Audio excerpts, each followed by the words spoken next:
ఒకరోజు దేవుడు ఒక కుక్కను తయారు చేశాడు. రోజంతా ఇంటి ముందు కూర్చుని ఎవరైనా తెలియని వాళ్ళు వస్తే అరుగు. నేను నీకు 20 ఏళ్ళు ఆయుష్ ఇస్తున్నాను అన్నాడు. అప్పుడు కుక్క, స్వామీ ఇదేమీ బాగాలేదు. నేనెన్నేండ్లు అరవలేను. కాబట్టి 10 ఏండ్లు నీకే ఇచ్చేస్తాను. 10 ఏండ్లు చాలు అంది. దేవుడు సరే అన్నాడు.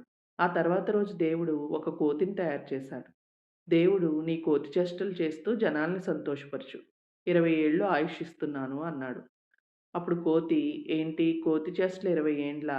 అమ్మో! కుక్క 10 ఏండ్లు నీకు తిరిగి ఇచ్చింది కదా! నేను అలాగే ఇచ్చేస్తాను" అంది కోతి.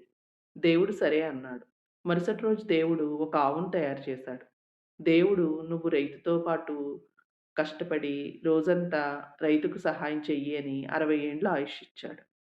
60 ఏండ్లు ఈ గొడ్డు చాకిరీ నేను చేయలేను బాబూ!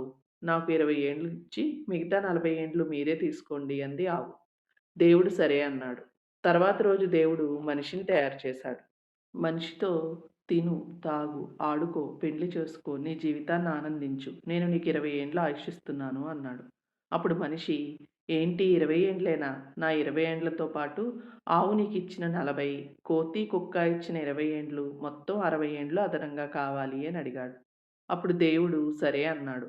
అందుకే మొదటి 20 ఏళ్ళు మనిషి తింటున్నాడు, నిద్రపోతున్నాడు, ఆడుకుంటున్నాడు, ఆనందిస్తున్నాడు. తర్వాత 40 ఏండ్లు తన కుటుంబం కోసం ఆవులా గొడ్డు చాకిరీ చేస్తున్నాడు. తర్వాత 10 ఏండ్లు కోతి చేష్టలు చేస్తూ తన మనుమలు, మనమరాండ్లని నవ్విస్తున్నాడు. తర్వాత 10 ఏండ్లు కుక్కలా ఇంటికి కాపలా కాస్తూ ఉంటున్నాడు. ఇది మనిషి జీవితం.